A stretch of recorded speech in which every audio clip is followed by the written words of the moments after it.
Diz o ditado que discutir política, futebol e religião não dá certo. Mas o caso muda de figura quando se fala em discriminação, violência, depredação e vandalismo.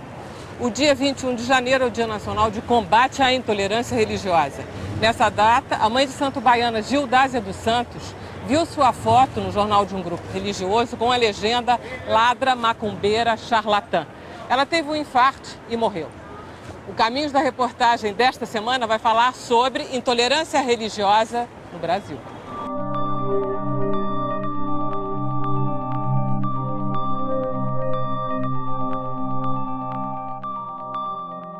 Eu não conheço alguma religião que seja totalmente tolerante, aberta e fraternal com as demais. Todas as religiões, elas têm a veleidade de serem as donas da verdade. Umas convivem mais pacificamente com as demais, mas elas não deixam de ser autoritárias e porque se baseiam no mito e a fé, como diz o apóstolo Paulo, ela é cega. A maior ameaça à paz mundial é a intolerância entre homens. Então, acredito que se queremos combater a intolerância, é preciso de mais tolerância, é preciso mais paz consigo e paz em relação com o outro. A intolerância é uma coisa do homem, né? Ela não é de Deus. Ninguém pode, em nome do Criador, dizer que é melhor do que o outro. Levando em conta, inclusive, que ele começa a sua obra da criação pela África. Foi lá que ele criou o primeiro homem. Então, toda essa visão do respeito ao Criador, das forças da natureza, que vai se mudando de acordo com cada povo que vai migrando para um lado e para o outro e começa a ter uma forma diferente de reverenciar a Deus, mas ninguém pode dizer que tem uma forma melhor, porque isso já é elemento do próprio homem. O homem no seu código moral, o homem naquilo que ele acredita, naquele que ele tem como valor, ele acaba dizendo que um é melhor do que o outro, uma coisa é menor e a outra coisa é mais importante. E aí vem da ambição, do ódio, né? E do poder. Porque, na verdade, a intolerância ela tem a ver com poder. Sempre há alguns julgando o seu posicionamento como saudável, como útil, como necessário, e outros realmente querendo menosprezar aquilo. Aí o lado é pouco importante, porque é uma guerra onde ninguém tem razão. Aliás, ninguém tem razão numa guerra. O primeiro princípio de qualquer intolerância, que seja religiosa, que seja por gênero, que seja por uma ideia de raça ou de cultura, ela tem que imediatamente ser abolida e tratada antes que cresça. É como ervas daninhas no jardim. Você não deixa elas crescerem porque depois elas tomam conta. A intolerância religiosa é algumas pessoas isoladamente que não estão preparados, que não fizeram um curso para o pastorado, que entra dentro de uma parte chamada fanatismo. Então, não quer dizer que isso aí seja os evangélicos, sejam os religiosos do nosso país. O fato de discordar é um direito de qualquer pessoa. É um direito seu de discordar de mim, é o direito meu de discordar de ti. Porém, não é direito nem meu, nem o teu, nem de ninguém desrespeitar um ao outro. No Brasil, as principais vítimas da intolerância religiosa são os seguidores dos ritos de origem africana, como a Umbanda e o Candomblé. Isso não quer dizer que os judeus, os católicos, os muçulmanos, budistas, espíritas, evangélicos estejam a salvo de eventuais perseguições. Tudo começa quando alguns homens se consideram melhores do que outros. A minha religião é a verdadeira, o meu Deus gosta mais de mim do que de você, e aí começa a intolerância religiosa. Eu acho que o que aumentou foi a visibilidade das situações de intolerância. O que aumentou, e isso é bom, é o debate sobre o assunto. Não é? Porque a existência de mesclas e misturas, etc., não assegura uma convivência pacífica sempre. Não é? Uma tolerância cotidiana absoluta. Não é? Em diversas situações que muitas vezes têm origem não religiosa, mas social, esse tipo de preconceito aflora. Nós até vivemos numa situação mais ou menos tranquila.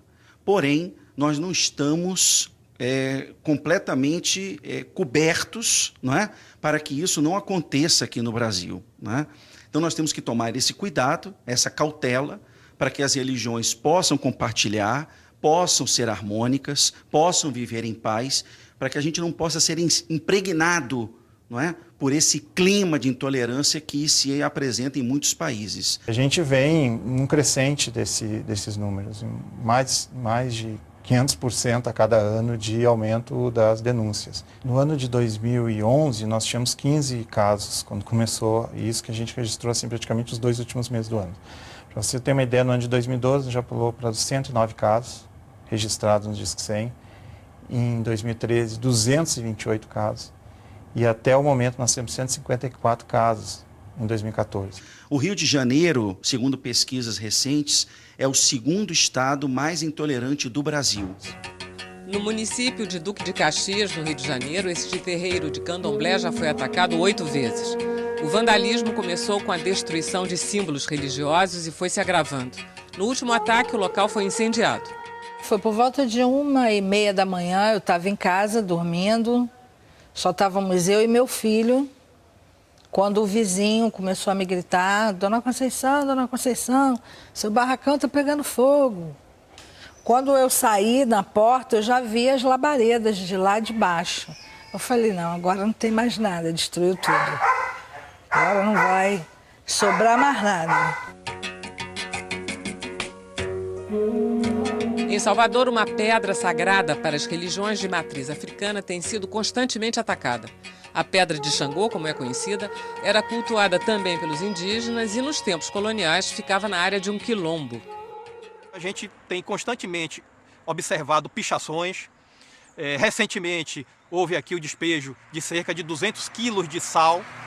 Né? E isso é uma prática que a gente já enfrenta em Salvador, nos terreiros, com a invasão de terreiros, se jogar sal e enxofre nos assentamentos, né, dizendo que isso vai tirar o demônio que ali existe, né? Ou seja, é aquela tentativa de demonização do candomblé e que a gente vem lutando, né, para acabar com isso, né, estipar isso da nossa sociedade, porque isso tem trazido muitos problemas e podem, inclusive, ocasionar, vamos dizer assim, um dano muito maior a este monumento sagrado e talvez até irreversível. Essa pedra, pelo menos esta daqui, por ter a história que ela tem, ela não é somente um santuário para a gente. É um presente deixado pelos nossos ancestrais para que nós consigamos sentir a energia desse orixá e dar continuidade às nossas oferendas, às nossas adorar, que significa rezas, certo? E vir aqui, como a senhora está vendo, colocar oferendas, não é? E fazer nossos pedidos a esse orixá. Por que chama Pedra de Xangô? Exatamente porque Xangô significa pedreira, significa fortaleza, significa rigidez, significa justiça.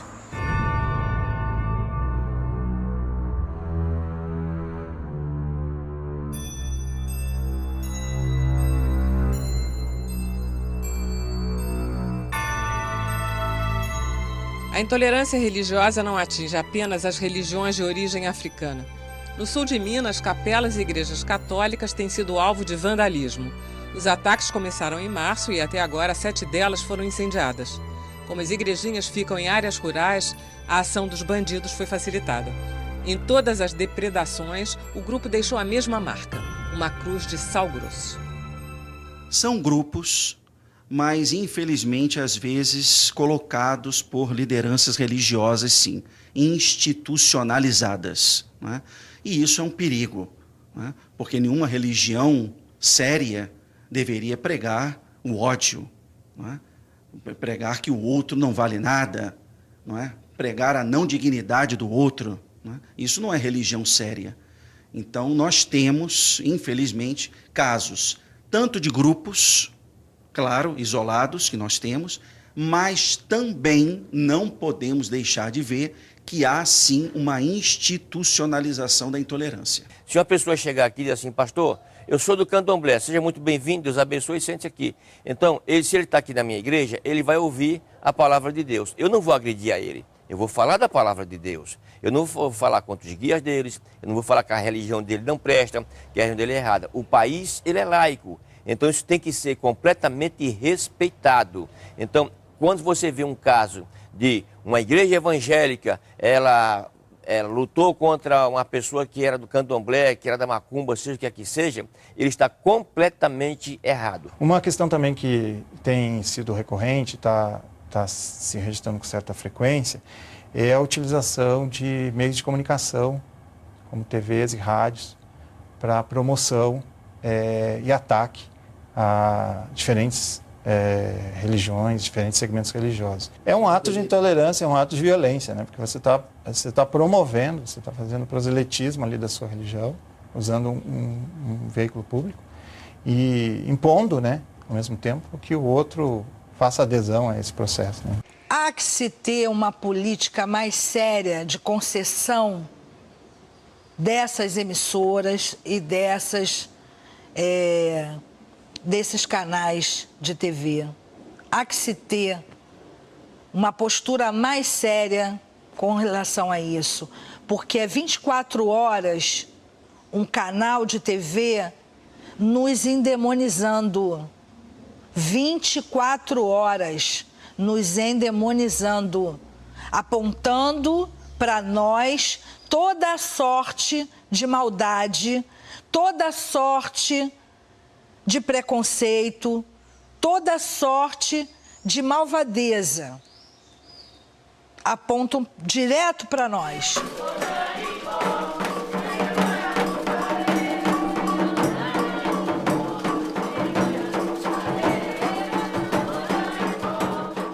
No Rio de Janeiro houve casos na Ilha do Governador, em áreas aqui da própria Zona Oeste, onde pessoas armadas, que é uma coisa muito contraditória, né? Que algumas pessoas que se dizem, vamos dizer, maus evangélicos, se dizem traficante evangélico, imagina, expulsa, proíbe de tocar Umbanda e Candomblé. Isso é uma contradição, porque quando você muda de vida para uma religião, você está disposto a deixar a sua vida preguiça para trás e ser uma nova pessoa, naquilo que você acredita. Esse é um fato concreto. Na Ilha do Governador, várias casas foram fechadas, há problemas ali naquela região do Vaz Lobo, na zona da Leopoldina, né? Tem lugares que você não pode andar de branco. A ampla maioria dos casos diz respeito a acusações verbais, né? A manifestação de ódio e acusações verbais e ameaças, principalmente, né? Todas no sentido de repressão e de limitação à prática religiosa do outro. Os preceitos das Assembleias de Deus em nosso país, no Brasil, nossa regra de fé é a Bíblia Sagrada. É o que nós seguimos. A nossa Convenção Nacional das Assembleias de Deus, as nossas lideranças nos ensinam a amar acima de todas as coisas, fazer o bem sem olhar a quem e praticar toda sorte de bem que se possa fazer na terra. Não falamos mal de nenhuma religião, não falamos mal de nenhum segmento que seja religioso ou não religioso. Mas há conflitos maiores, exemplo, se esses 3 meninos que você viu aqui, né, aqueles 3 ali, se entrar no ônibus, com certeza ele vai ouvir um tá amarrado. As pessoas vão tentar desrespeitá-los. Né? Esse é um dado importante. Há conflito na escola. Aqui está uma menina que passou por isso, né? E há conflito nas relações de vizinho. Né? Há em famílias. Você tem famílias que pessoas que casam e a pessoa não vai na igreja porque... Isso não é nem entre nós, na verdade, né? Tem uma pessoa que não vai na igreja católica porque acha que lá adora. Não é isso? Não vai, que é um absurdo. Basicamente, hoje a gente tem um número muito significativo, mais de 40% das denúncias que chegam para nós vêm contra religiões de matriz africana. Falar de intolerância é falar de desrespeito, né? Eu, como cristã, aprendi a respeitar o meu próximo como ele é. Esse é o ensinamento de Jesus. Ama o próximo como a ti mesmo. E casos de intolerância eu tenho na minha própria família. Mesmo eu sendo cristã, eu tenho tios, tenho primos e outros parentes que são de cultos de matrizes africanas, né? E eles sofrem intolerância se estiverem trajados dentro do ônibus ou dentro do metrô. Eu tenho uma tia que ela tem trauma de andar de metrô justamente porque ela foi hostilizada. Não é exatamente 100% que não tolera o candomblé, certo? Agora mesmo, amanhã vamos ter uma reunião no meu Ilê Axé, de pastores pentecostais que vão pedir desculpas por outros evangélicos que com certeza não foram eles que fizeram o crime de intolerância com sal. Mas por eles serem dessa religião, eles vão pedir desculpas e procurar fazer mais adiante um seminário para ver se conseguimos a união das religiões. São casos completamente isolados.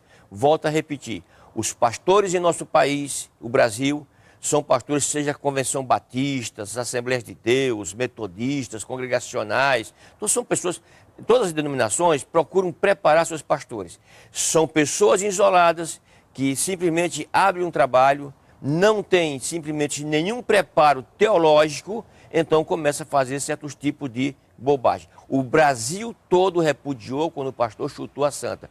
Nossa convenção repudiou, todos nós repudiamos. Então, o católico é para ser respeitado, a pessoa que é do candomblé é para ser respeitado, a afro-brasileira é para ser respeitado. Poucas gerações atrás, eles que eram as vítimas, né, da intolerância religiosa. Eles que sofreram apedrejamento, fogueira, não é, toda uma demonização por parte da igreja dominante e da igreja católica. Porque a igreja católica proibia que até os nossos prédios de culto tivessem um formato de igreja, formato tradicional. Então, aquilo, queimaram bíblias nas praças públicas e as igrejas brigavam entre si também. Às vezes o alto-falante da igreja católica entrava em briga com o alto-falante da igreja evangélica e eles discutiam. Ninguém tinha razão, porque estavam perturbando a paz de uma cidade do interior, que a minha experiência vem do pequeno interior de São Paulo. Estavam perturbando aquilo tudo com uma coisa que não nos interessava. Eu tenho casos que eu não posso nem contar porque são atravessados por palavras que, se tirarem, perde o sentido e, se não tirarem, criam a censura. É fundamental que as igrejas, sobretudo essas neopentecostais, que elas aprendam o ensinamento de Jesus, que foi tolerante. Esses grupos minoritários, que são grupos minoritários, não são majoritários, mas fazem muito barulho, né? E aí uma coisa que eu gosto de dizer é que é pelo silêncio dos bons que eles cresceram. Então nós temos que reagir, não para fazer uma campanha contra eles, não para estigmatizá-los, não para persegui-los, mas para fazê-los aprender a nos respeitar e respeitar a diversidade, que é muito bom para a sociedade brasileira. Se eu me sinto seguro comigo mesmo, eu posso me dar o luxo de ser seguro. Não me sinto ameaçado por aqueles que seguem um outro caminho. A transformação começa na educação. E nós temos que educar primeiro quem? Os nossos educadores. Porque eles não sabem. Porque eles têm discriminação em si. Temos que educar os pais, os educadores e as crianças do mundo todo, de todas as tradições espirituais, para que haja respeito, para que haja essa abertura de consciência. Pode seguir a sua religião, eu sigo a minha, mas não vamos mutilar ninguém, vamos combinar? Ninguém mutila ninguém, ninguém vai fazer guerras, ninguém precisa fazer violências por isso. Siga o seu caminho, respeite os outros que têm outro caminho.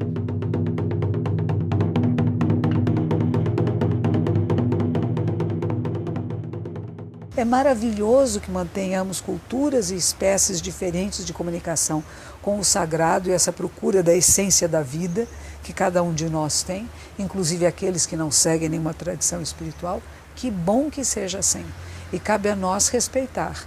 Nós temos que ter uma educação, e a mudança é por educação, e educação em todos os meios possíveis de comunicação, para uma cultura que seja uma cultura de inclusão e de respeito à diversidade, à pluralidade, e não de exclusão e anulação e extermínio, como ainda existem algumas pessoas que pensam assim e que acham que tenho que elevar a minha tradição, o meu valor, e para isso eu tenho que exterminar os outros.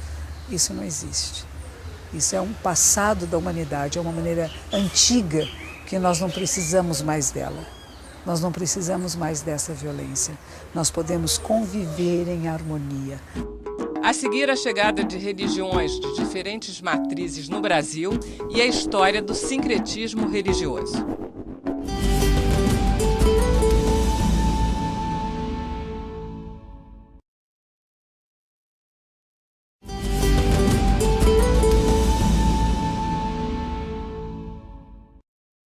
Em todo o mundo, poucos países como o Brasil apresentam tamanha diversidade religiosa. Mas como se deu essa transformação desde a chegada dos colonizadores até essa fé globalizada dos dias de hoje?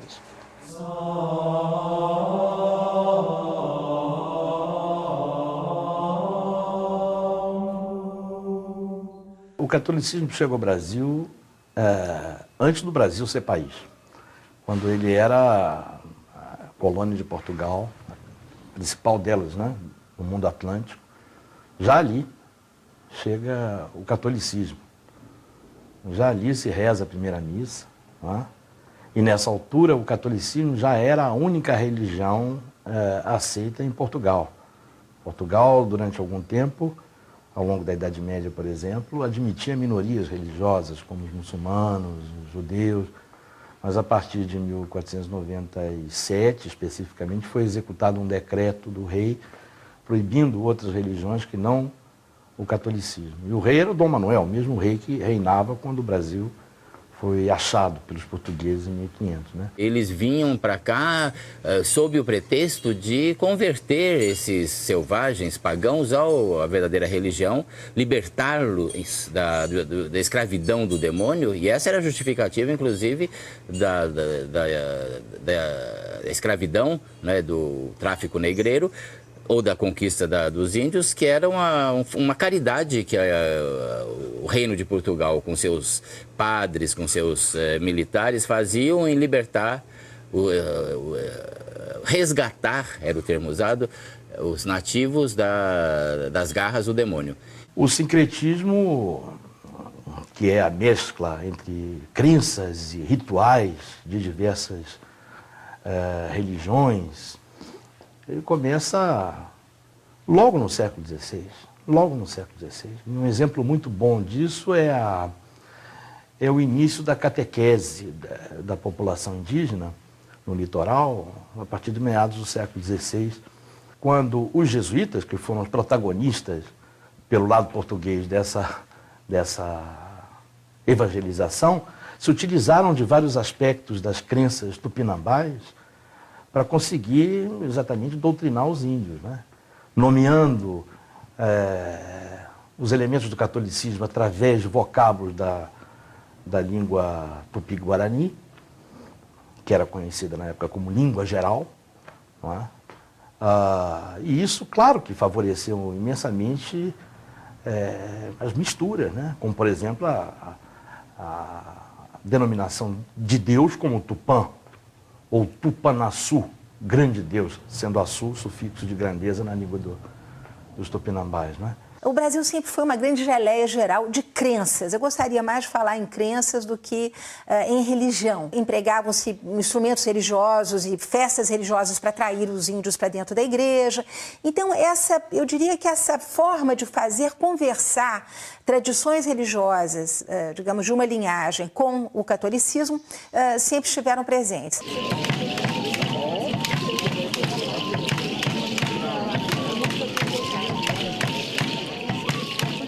No caso das religiões africanas, é claro que isso acompanha o crescimento do tráfico. É coisa do final do século XVI e ao longo do século XVII, quando a escravidão africana prevalece na produção colonial, na economia colonial, nas regiões litorâneas, que exportavam açúcar, tabaco, etc., né? E aí começam as religiões banto, que são da costa africana centro-ocidental, não é? Angola, Congo, e as da região da Guiné, que são os cultos Yorubá,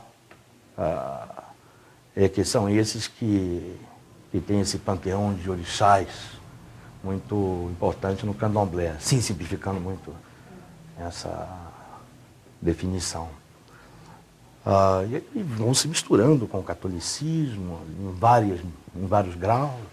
As festas religiosas, por exemplo, elas tinham a participação dos africanos, muitas vezes fantasiados, né, tocando os seus atabaques, tocando os seus instrumentos musicais para começar, muitas vezes utilizando as festas religiosas para suas procissões de quikumbe, por exemplo, que é um ritual africano, notadamente de Moçambique e Angola, que diz respeito à passagem do menino da infância para a adolescência. Eles são circuncidados, há uma festa, e esses quicumbes muitas vezes acompanhavam as procissões de Nossa Senhora, dos santos de devoção. E o alvo central da Inquisição nessa altura eram os cristãos novos de origem judaica, que eram muito numerosos e foram muito importantes para esse início da economia açucareira no Brasil, e que eram suspeitos de guardarem em segredo nas suas casas as tradições judaicas. No Brasil colonial, eu diria que sim, a convivência entre crenças diferentes foi mais viável, menos pela maior ou menor tolerância dos que governavam o Brasil, dos poderes locais, dos senhores, etc., e mais porque a Inquisição vigiava de longe. Não tinha um tribunal da Inquisição instalado no Brasil, como tinha na América Espanhola. A partir já de 1880, 1890, basta a gente pegar um texto como o do João do Rio, para nós percebermos claramente como há uma espécie de grande mobilidade, né, entre as mais diversas crenças. E o que nós vamos perceber, sobretudo através da circulação dos jornais, é que era muito comum, por exemplo, as pessoas saírem da Igreja dos Capuchinhos, que era no centro do Rio de Janeiro, atravessar a rua e ir para o terreiro do Pai Gambá, que era ali na frente, onde as pessoas iam fazer exatamente o mesmo pedido, né? Um marido para suas filhas, um bom casamento, recuperar um marido fujão, uma situação econômica que não tivesse em bom estado. E nós vamos ter também uma espécie de inversão da sociedade escravista nesses terreiros, porque nesses terreiros quem dá as cartas é o negro escravo e quem obedece é o senhorzinho branco ou a iaiazinha branca que vai ao terreiro solicitar favores.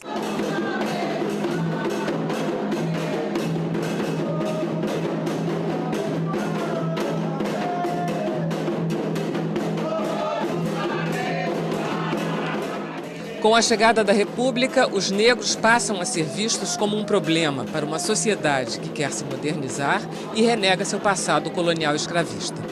O Brasil se torna um país laico, ou seja, sem religião oficial. O catolicismo ainda dá as cartas e, dentro desse quadro, as práticas religiosas de matriz africana começam a ser consideradas caso de polícia. A nossa jovem república vai fazer uma constituição que é extremamente conservadora e que vai pedir a cabeça dos espíritas e dos terreiros de candomblé, porque nós temos ali artigos que dizem com rigor que toda e qualquer prática de cura ou toda e qualquer embuste de crença, né, será punido com prisão, com penas pecuniárias. Eu acho que está na nossa herança escravista, não é? E uma certa intolerância cristã, eu diria. Mas, na atualidade, eu acho que isso tem muito a ver com a discriminação social e o preconceito racial.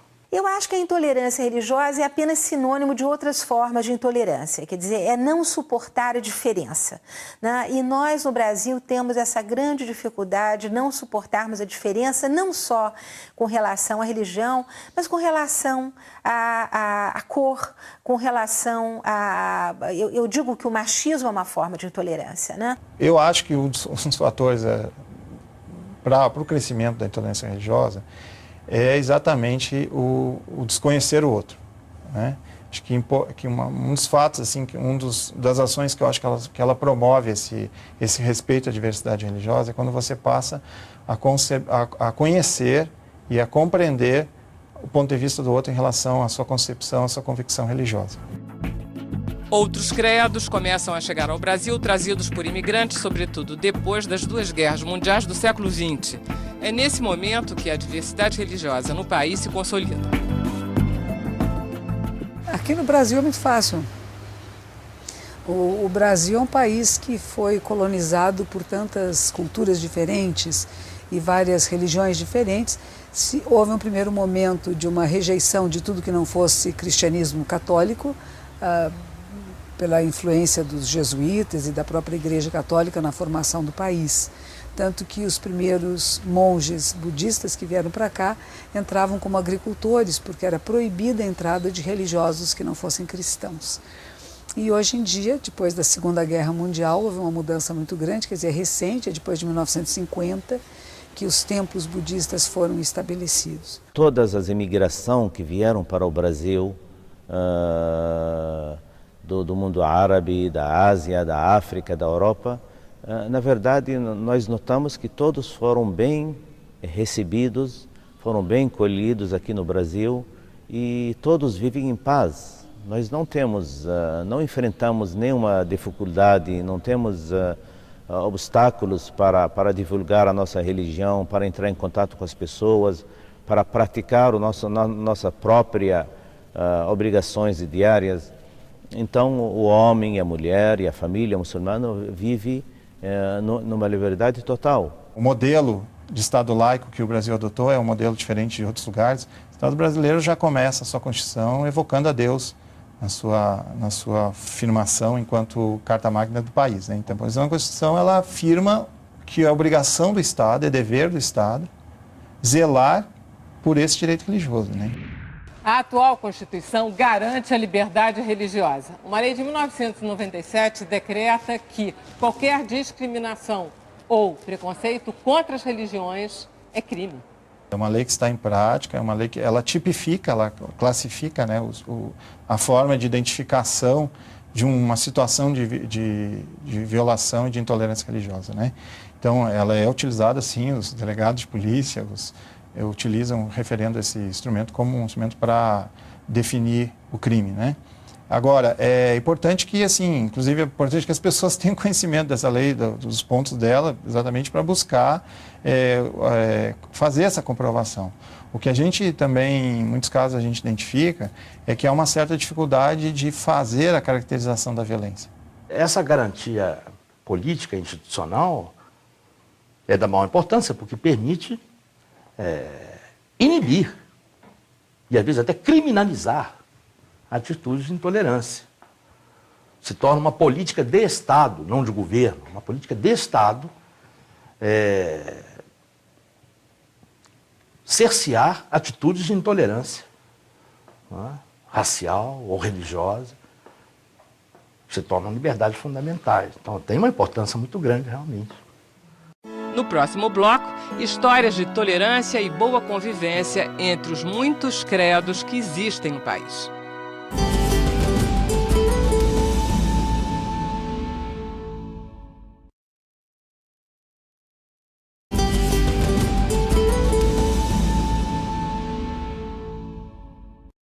Nós estamos em Foz do Iguaçu, que fica no extremo oeste do estado do Paraná, no sul do Brasil. É uma comunidade pequena, de uns 300 mil habitantes, mas com uma das maiores, se não a maior multiplicidade cultural do país. Aqui convivem italianos com alemães, com portugueses, com ucranianos, com paraguaios, com argentinos, com japoneses, com chineses, com libaneses. E aqui está a mais linda mesquita brasileira. Aqui em Foz do Iguaçu nós somos católicos, nós somos cristãos evangélicos, nós somos espíritas, umbandistas, budistas, judeus e muçulmanos. Foz do Iguaçu é a terra da convivência e da tolerância religiosa. Uma das explicações para a junção de tantas religiões é o fato de Foz do Iguaçu ficar na região conhecida como Tríplice Fronteira, onde Argentina, Paraguai e Brasil se encontram às margens do Rio Paraná. E para completar, durante a construção da usina de Itaipu, a região atraiu muita gente de outros países que aqui chegaram trazendo seus costumes e seus credos. Temos libaneses, sírios, palestinos, temos alguns africanos, tem do Paquistão, alguns paquistaneses que moram na região. Então temos várias nacionalidades. todos sentem que está vivendo no seu lar, na sua casa, pela a bondade, a irmandade, a tranquilidade do povo brasileiro. Ao andar pelas ruas de Foz do Iguaçu, você percebe claramente a força da religião islâmica. Por todos os lados é possível ver mulheres e meninas usando véus. Um comportamento já totalmente incorporado à rotina da cidade. É até bonito de se ver várias religiões convivendo harmonicamente numa cidade como Foz do Iguaçu, né? Eu acredito que é uma cidade atípica das demais do Brasil, né? E o que acontece no mundo, né? Aqui é uma convivência maravilhosa. Foz do Iguaçu, como é uma cidade de várias etnias, sempre foi um envolvimento tranquilo com todas as religiões. A convivência de religiões também tem seu lado prático em Foz do Iguaçu. Recentemente, muçulmanos e católicos se uniram em um encontro em louvor a Maria. A organização foi da Pastoral da Criança. Fomos muito bem acolhidos, muito bem recebidos por eles, trabalhamos em harmonia total. Foi uma parceria muito gratificante e de grande aprendizado também. Por quê? É uma etnia diferente e a gente vê o respeito deles, aprendemos assim a ver que no Alcorão, que é a Bíblia, no Alcorão existe mais de 30% que fala sobre Maria. E isso pra gente, nós acabamos aprendendo muito, ouvir eles falar de Maria, aprendemos a amar ainda muito mais Maria. Nós, Pastoral da Criança, nós trabalhamos ecumenicamente. Tanto é que temos outras religiões, coordenadoras, líderes de outras religiões trabalhando conosco. Inclusive, temos até coordenadoras paroquiais que são evangélicas, são de outra religião. Isso faz com que a gente trabalhe e atendemos as crianças católica, não temos distinção de cor, raça ou credo religioso. O exemplo de Foz nos faz lembrar de uma experiência do Brasil colonial. Durante a ocupação holandesa, no século XVII, Pernambuco foi um polo de convivência de 3 religiões monoteístas, como em nenhum outro lugar do mundo naquela época. Existe a convivência num mesmo espaço, sobretudo no Recife, que tinha 10 a 12 mil pessoas, você pode imaginar, de 3 confissões rivais, o calvinismo, o catolicismo e o judaísmo. Dizer que havia tolerância entre essas comunidades talvez seja um pouco exagero, porque os predicantes calvinistas viviam se queixando do governador, se queixando da excessiva visibilidade do catolicismo, que de vez em quando era autorizado a fazer umas procissões, ou também da visibilidade exagerada do judaísmo, porque os judeus se deslocavam em massa para a sinagoga nos dias festivos e no sábado, etc. Né? Quem arbitrava, o governador ao qual me referi, é o Maurício Nassau. O Maurício Nassau procurava equilibrar essas divergências, né? E fez isso com êxito. 8 de dezembro, festa de Oxum, dia de Nossa Senhora da Conceição da Praia, padroeira da Bahia, aqui em Salvador. Quando os missionários jesuítas de fé católica que chegaram junto com os descobridores portugueses, eles encontraram a religião dos indígenas e pouco tempo depois chegaram os africanos com suas crenças e seus rituais. Os encontros e, sobretudo, os desencontros dessas 3 religiões, mais contribuições do judaísmo e do islamismo, formam o que nós chamamos de sincretismo, que é o fenômeno que atesta a profunda religiosidade brasileira e sua alta tolerância religiosa.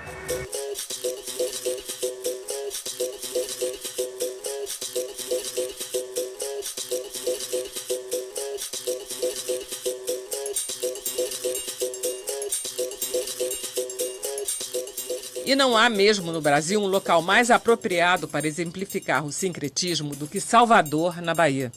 Aqui fés se mesclam, se tornam uma só. O mesmo fiel que vai orar para o santo católico leva uma guia no pescoço e não dispensa um axé do orixá na porta da igreja.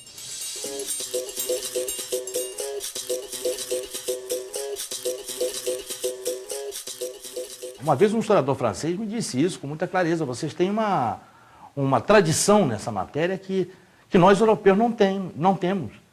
Porque só nas últimas décadas aqui as grandes capitais europeias, como a Paris e outras, passaram a ser multiculturais. O multiculturalismo, na realidade, faz parte da nossa tradição. Embora a nossa história seja infantil perto da história da Europa, o fenômeno do multiculturalismo, assim, na dimensão que é a brasileira, é uma tradição nossa muito, muito mais antiga, tem 5 séculos, enquanto que a europeia tem décadas. Ele não sabe até hoje conviver com isso. De vez em quando tem explosões, massacres, por razões religiosas. Não é? Aqui também temos massacres de todo tipo, mas a motivação religiosa não é uma delas.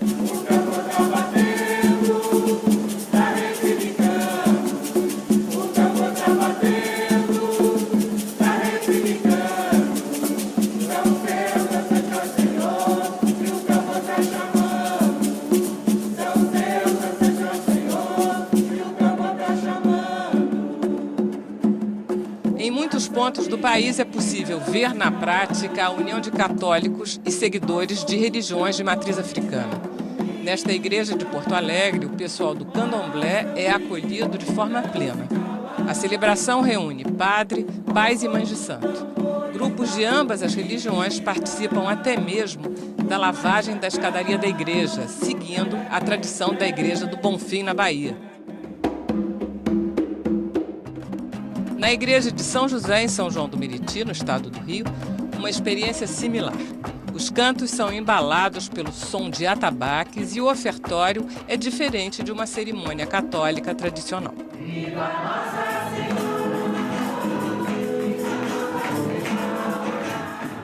Há muitos anos atrás, nós criamos um círculo de cooperação interreligiosa aqui de São Paulo. E eu fui uma das fundadoras, junto com vários outros religiosos, né?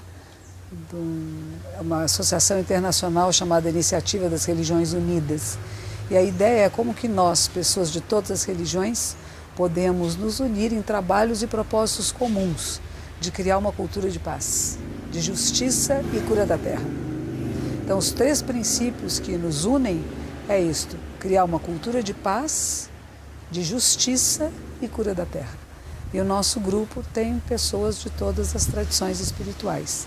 Indígenas, de origem de matriz africana, temos rabinos do judaísmo, temos sheiks do islamismo, temos várias tradições cristãs, desde os católicos a muitos grupos protestantes e os vários grupos budistas, né? Então a gente procura acolher pessoas de todas as tradições espirituais, desde que os nossos propósitos sejam comuns, que seja uma cultura de paz, que haja justiça, não discriminação, não preconceitos, e que nós possamos cuidar também do meio ambiente, que é a nossa vida, a nossa casa comum. Eu vejo, em parte da Igreja Católica, né, na sua postura, mudando com relação a isso, né? Você vê o caso aqui do Rio de Janeiro, né? É inegável. Quando o arcebispo do Rio, na visita do Papa, promove o meu encontro com o Papa, isso é um dado histórico e novo. Não é? Porque é uma religião que historicamente sempre foi perseguida. E foi o único líder religioso que o Papa abraça na sua visita. Então isso é um sinal novo, né? A gente agora não pode ficar atuando, olhando com o retrovisor para o passado, não é? Nós temos que viver o hoje. O que a igreja quer hoje, o que a igreja pensa hoje. Que nós não devemos, não podemos perseguir os grupos afros. Aqui no Rio de Janeiro, quem contribuiu muito para que os terreiros de Umbanda e de Candomblé pudessem se regularizar perante os órgãos públicos foi a PUC. O departamento da PUC, de Direito da PUC, os advogados da PUC, os professores da PUC, fizeram uma cartilha e ofereceram aos grupos afros para que eles pudessem ter ali um mecanismo de regularizar os seus terreiros, para que eles pudessem gozar das mesmas imunidades e dos mesmos direitos que a Constituição Federal dá à Igreja Católica. respeitamos a cada cidadão brasileiro, porque é um país laico e temos esse respeito tremendamente a todas as vidas. Não é possível vivermos com comportamentos do século XIX quando estamos no século XXI. Agora, eu diria que a intolerância é, de fato, um comportamento muito individual e eu diria que ela passa pelas intolerâncias com S. Intolerâncias sempre no plural. Eu acho que quem é intolerante com uma coisa é intolerante com todo o resto. E é isso que nós temos que mudar. Nós não vamos fazer uma sociedade democrática e cidadã se continuarmos convivendo com isso. Eu acho muito difícil a convivência de homem com homem. E a religião tem atrapalhado mais do que ajudado. É muito difícil, porque a gente se irrita com facilidade. Nós sempre queremos ter razão. Os nossos dogmas são os únicos que devem ser respeitados. As nossas doutrinas políticas, econômicas e de qualquer outro setor devem ser levadas em conta, mas nós não fazemos o mesmo quando nos apresentam teses ou opiniões diferentes. Jesus Cristo disse: não julgueis para que não sejais julgados, porque com o critério com que julgarem os outros, julgarão também a vocês. A única maneira de romper barreiras discriminatórias é convivência, educação e convivência. Se a gente separar os grupos, cada vez mais separados ficam, né? Veio a São Paulo, há uns 2 anos atrás, um grupo de cantores jovens, eram da Palestina, de Israel, eles eram judeus, eram palestinos, eram islâmicos, muçulmanos e cristãos. Chamava-se o Coral da Paz. Pouca gente ficou sabendo. São jovens que viajam o mundo todo dizendo: a paz é possível. Somos de tradições espirituais bem diferentes, onde há pessoas que se matam por causa disso. Nós cantamos juntos.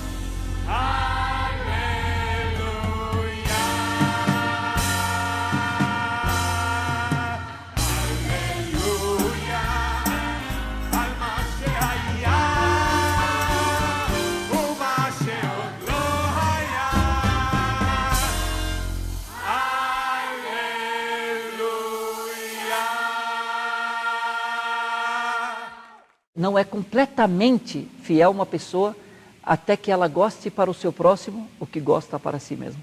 Então, da mesma forma que eu não gosto que alguém me imponha algo, me force a fazer algo, eu também não posso desejar isso para outra pessoa. Então, dessa forma, através do respeito, respeitar a sua honra, respeitar a sua propriedade, respeitar a sua consciência, respeitar a sua liberdade, respeitar a sua família, respeitar os seus direitos. Se eu aplicar isso na minha vida prática, no meu cotidiano, eu serei respeitado da mesma forma. Então, não haverá injustiça. E assim nós poderemos realmente conviver em paz numa sociedade pluralista, numa sociedade multicultural, multirreligiosa. Como é que você vai viver com culturas que têm códigos diferentes numa sociedade como a nossa? É fazer com que ela compreenda, que ela se abra o diálogo para compreender que tem culturas que são totalmente diferentes, como a dos indígenas. Então, obviamente, você tem que ter espaço para essas culturas dentro da democracia brasileira. É maravilhoso que mantenhamos culturas e espécies diferentes de comunicação com o sagrado e essa procura da essência da vida que cada um de nós tem, inclusive aqueles que não seguem nenhuma tradição espiritual. Que bom que seja assim. E cabe a nós respeitar. Nós temos que ter uma educação, e a mudança é por educação, e educação em todos os meios possíveis de comunicação, para uma cultura que seja uma cultura de inclusão e de respeito à diversidade, à pluralidade, e não de exclusão e anulação e extermínio, como ainda existem algumas pessoas que pensam assim e que acham que tenho que elevar a minha tradição, o meu valor, e para isso eu tenho que exterminar os outros. Isso não existe. Isso é um passado da humanidade, é uma maneira antiga que nós não precisamos mais dela. Nós não precisamos mais dessa violência. Nós podemos conviver em harmonia. Shalom é paz. Shalom também é tolerância. Shalom e tolerância andam juntos. É um casamento. Shalom. E Deus é um só. Vamos trabalhar harmonicamente e fazer o bem às pessoas sem olhar quem. Que o Deus é um só, e isso que importa.